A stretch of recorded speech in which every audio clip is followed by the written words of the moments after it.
নমস্কাৰ এই মুহূৰ্তত আপোনালোকে চাইছে সাহিত্য টেকনলজি ইউটিউব চেনেল এই চেনেল ৰাজ্যৰ খবৰটোতে কেইবাটাও গুৰুত্বপূৰ্ণ খবৰ আপোনালোকলৈ আগবঢ়াইছে যিকেইটা খবৰ আপোনালোকে জনাটো অত্যন্ত দৰকাৰী আৰু এই খবৰকেইটা আপোনালোকে উপস্থাপন কৰাৰ আগতেই আপোনালোকে যদি এই চেনেলটো নতুনকৈ আহিছে তেন্তে চেনেলটো প্লিজ ছাবস্ক্ৰাইব কৰি থ'ব আৰু ভিডিঅ'টোত এটা লাইক কৰি উৎসাহিত কৰিব প্ৰথমতে এই মুহূৰ্তত এটা ভয়াৱহ খবৰ কিন্তু ইতিমধ্যে পুনৰ অসম আৰক্ষীৰ গুলীয়াগুলী ঘটনা সংঘটিত হৈছে এই মুহূৰ্তত কিন্তু আৰক্ষীৰ গুলীচালনা আৰু পিষ্টল কাঢ়ি পলাইছিল তাৰ লগত ইতিমধ্যে অসমৰ ইটোৰ পিছত সিটো এনকাউণ্টাৰ ঘটনা দেখিবলৈ পোৱা গৈছে কিন্তু গোৱালপাৰা অপহৰণকাৰীলৈ আৰক্ষীৰ গুলীচালনা আৰক্ষীৰ হাতৰ পৰা পলায়ন কৰাৰ চেষ্টা কৰাৰ সময়তে অপহৰণকাৰীলৈ ইতিমধ্যে আৰক্ষীয়ে গুলীচালনা কৰে গোৱালপাৰা ডামৰত যোৱা নিশা সংঘটিত এই ভয়ংকৰ ঘটনা কিন্তু গুলীচালনাত আহত অপহৰণকাৰীৰ নাম হৈছে ছাদ্দাম মাৰাক আৰু ওৰফে ছাদ্দাম হুছেইন কিয়নত কৈছে যে ছাদ্দাম হুছেইন ঘৰ মানকাছা ইতিমধ্যে সুকচৰত ছাদ্দাম হুছেইনৰ নেতৃত্বত 9 নৱেম্বৰ কৃষ্ণৰ পৰা অপহৰণ হৈছিল জিলাখনৰে কাৰাইখাও দেউৰী আৰু গাঁৱৰ ৰবিউল হুছেইন নামৰ এজন লোকজন কিন্তু ইয়াত কোৱা হৈছে যে সৰুৰে মেঘালয় আৰু পৰা উদ্ধাৰ কৰাৰ পিছত আৰক্ষীয়ে ছাদ্দাম হুছেইনক লগত লৈ আনা এটা অপহৰণকাৰীক কৰায়ত্ব কৰিবলৈ যাওঁতে আৰক্ষীৰ হাতৰ পৰা পিষ্টল কাঢ়ি পলাবলৈ চেষ্টা কৰিছিল ছাদ্দাম হুছেইনে কিন্তু অসম আৰক্ষীয়ে তেতিয়া ইতিমধ্যে গুলীয়াগুলী ঘটনা সংঘটিত হয় আৰু ইয়াত কৈছে যে আহত ছাদ্দাম হুছেইনক নিশাই গোৱালপাৰা অসামৰিক চিকিৎসালয়ত ভৰ্তি কৰাইছে যদিও ইতিমধ্যে অৱস্থা সংকটজনক বুলি জানিব পৰা গৈছে আৰু আন 5জনক ইতিমধ্যে আৰক্ষীয়ে গ্ৰেপ্তাৰ কৰিছে অতি নিৰ্মমভাৱে পাছতো আন এটা খবৰ কিয়নো ইতিমধ্যে সপ্তম দৰমহা আয়োগে এই মুহূৰ্তত বৃহৎ ঘোষণা কৰিছে আৰু সপ্তম দৰমহা আয়োগে চৰকাৰী কৰ্মচাৰীৰ বাবে এক বৃহৎ দৰমহা বৃদ্ধি কৰাৰ সিদ্ধান্ত গ্ৰহণ কৰিছে কিন্তু এই মুহূৰ্তত আহিছে এক বৃহৎ বা ডাঙৰ বাম্পাৰ অফাৰ লগতে মোদী চৰকাৰে নিৰ্দেশ কৰাৰ পাছতে সকলো ৰাজ্য চৰকাৰ আৰু মোদী চৰকাৰে এই বৃহৎ ঘোষণা কৰিছে কিয়নো ইয়াত প্ৰথমতে স্পষ্টভাৱে কৈছে যে চৰকাৰে নতুন বছৰত ইতিমধ্যে চৰকাৰী কৰ্মচাৰীসকলৰ আন এটা ভাল খবৰ লৈ আহিব এই যিকোনো মুহূৰ্তত কিন্তু বৰ্তমান ইতিমধ্যে ঘোষণাহে কৰিছে খবৰটো ইতিমধ্যে বৃদ্ধি কৰা হোৱা নাই কিন্তু ইয়াত কৈছে যে মোদী চৰকাৰে এতিয়া গৃহ ভাড়া ভাত্ৰা HRA চৰকাৰী কৰ্মচাৰী আন এটা ভাত্ৰা বৃদ্ধি কৰিব কিন্তু চৰকাৰী কৰ্মচাৰী বিভিন্ন ক্ষেত্ৰত বিভিন্ন ভাত্ৰা বৃদ্ধি কৰি আহিছে কিন্তু এতিয়া পুনৰ চৰকাৰী কৰ্মচাৰীসকলক HRA এইটো এটা ভাত্ৰা বৃদ্ধি কৰিব গৈছে চৰকাৰৰ ফালৰ পৰা চৰকাৰে HRA বৃদ্ধি কৰিবলৈ আগতীয়াকৈ ঘোষণা কৰাৰ সম্ভাৱনা এই মুহূৰ্তত আহি পৰিছে কিন্তু ইতিমধ্যে এই HRA যিহেতু দিয়ে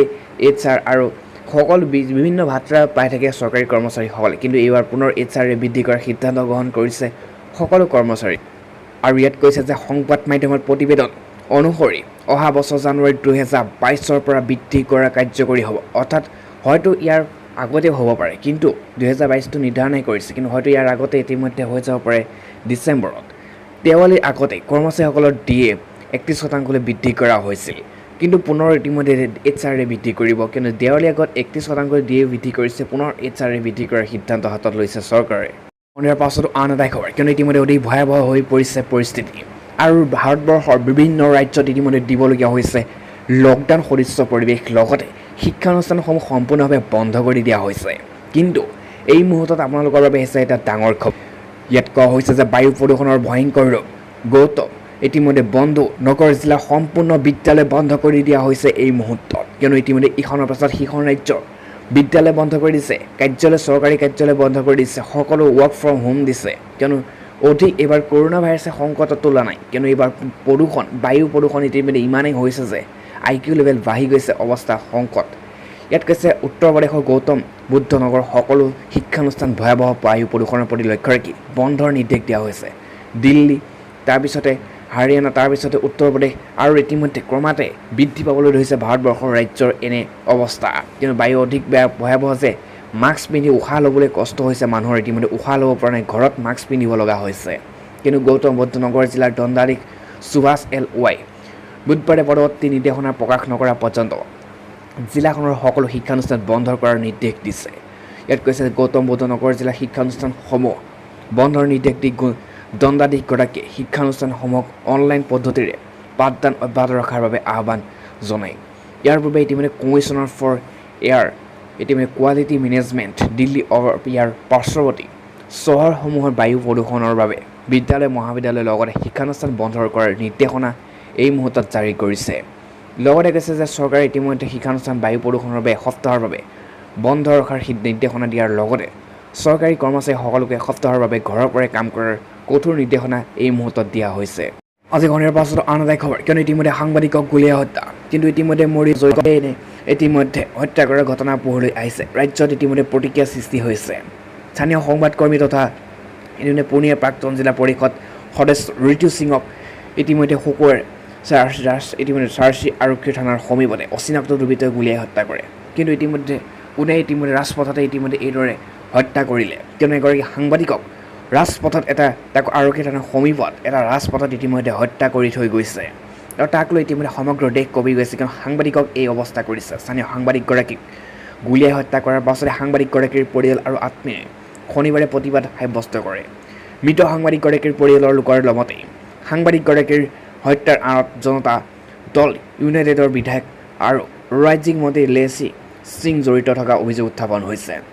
কিয়নো সাংবাদিকগৰাকীৰ হত্যাৰ পাছতেই আৰক্ষীৰ হত্যাকাণ্ডৰ সম্পৰ্কে তদন্ত সঠিকভাৱে নিয়া বুলিও ইতিমধ্যে অভিযোগ উত্থাপন কৰা হৈছে এই মুহূৰ্তত।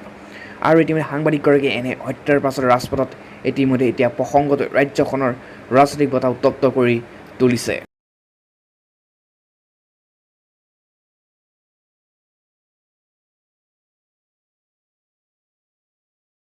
এই মুহূৰ্তত আজিৰ দিনটোৰ এটা ভয়ংকৰ ব্ৰেকিং নিউজ এটা মুকলি হৈ আহিছে, কিয়নো সমগ্ৰ অসমতে এই মুহূৰ্তত ভয়ানক পৰিৱেশ সৃষ্টি হৈছে। কিয়নো ইতিমধ্যে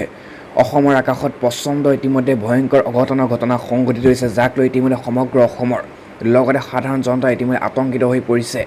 কিহৰ ইতিমধ্যে প্ৰচণ্ড ইতিমধ্যে ভয়ংকৰ ঘটনা সংঘটিত হৈছে। আৰু ইয়াত কৈছে যে ধুবুৰী আকাশমাৰ্গৰ লগতে ইতিমধ্যে বিভিন্ন ঠাইত অসমত প্ৰচণ্ড শব্দ, কিয়নো মাজে মাজে এই শব্দ ইতিমধ্যে আতংক সৃষ্টি কৰিছে। কিয়নো কিহৰ এই সংকেত, কিয়নো ইতিমধ্যে হাই এলাৰ্ট জাৰি কৰিছে সকলো ৰাজ্যৰ মাজত হাহাকাৰ পৰিৱেশ। আজি নিশা আৰু ইতিমধ্যে নিশা 2টাতকৈ প্ৰচণ্ড শব্দ কঁপাই তোলে সমগ্ৰ অসম, যি শব্দ ইতিমধ্যে সকলো হতবাক হৈ পৰিছে। ধুবুৰী আকাশমাৰ্গ অতি কম সময়ৰ ভিতৰতে হোৱা এই প্ৰচণ্ড শব্দৰ ফলত গোটেই ধুবুৰী চহৰৰ লোক অৱশ্যে এতিয়ালৈকে শব্দৰ প্ৰকৃত ৰহস্য জানিব পৰা নাই, কিয়নো ইতিমধ্যে বৃহৎ যি প্ৰচণ্ড শব্দৰ ইতিমধ্যে ৰহস্য ফাদিল হোৱা নাই, কিয়নো সকলো মানুহ হতবাক হৈ পৰিছে। যিহেতু ৰাতি এটা যি ইমান ডাঙৰ ভয়ংকৰ প্ৰচণ্ড শব্দ হৈছে, সকলো ঘৰ ইতিমধ্যে ভূমিকম্পৰ দৰে ইতিমধ্যে কঁপি গৈছে আৰু লগতে সমগ্ৰ অঞ্চল জোকাৰি গৈছে এই শব্দই। কিয়নো ইতিমধ্যে কিহৰ হ'ব এই আটাইতকৈ বেছি অনুভূত হোৱা বুলি জানিব পৰা গৈছে। কিয়নো ইতিমধ্যে চাপৰ নামৰ এই ঠাইডোখৰত এই শব্দটোৰ প্ৰাবল্য আটাইতকৈ বেছি বুলি জানিব পৰা গৈছে। এক ভয়ংকৰ খবৰ, কিয়নো ৰাতি এই অঘটন সংঘটিত হৈছে। প্ৰচণ্ড শব্দৰ ধুবুৰী লগতে ওচৰ পাজৰে সকলো সাধাৰণ জনসাধাৰণৰ ঘৰ দুৱাৰ কঁপি উঠে বুলিও একাংশ লোকে সদৰি কৰিছে, কিয়নো ইমানেই প্ৰচণ্ড শব্দ আছিল, যি শব্দৰ ফলত ইতিমধ্যে ঘৰ দুৱাৰ সকলো কঁপি উঠিছে। আৰু এই কথা ইতিমধ্যে সাধাৰণ একাংশ শতাধিক জনতাই এই কথা উল্লেখ কৰিছে।